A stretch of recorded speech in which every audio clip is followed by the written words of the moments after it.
Azərbaycanın milli qəhrəmanı Əliyar Əliyev 1957-ci ildə Qubadlının Qəzyan rayonunda anadan olmuşdur. 1979-cu ildə isə Qubadlının Dondarlı kəndində də orta məktəbdə müəllim işləmişdir.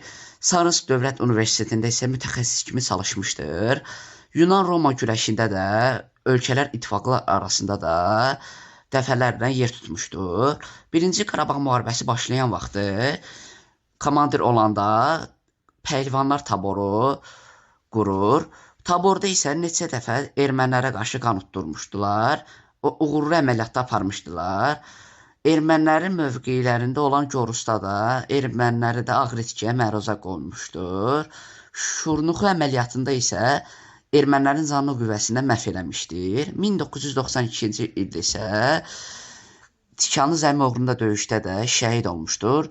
Sürücüsü ilə birlikdə Laçının da 4 kəndində azad eləmişdir.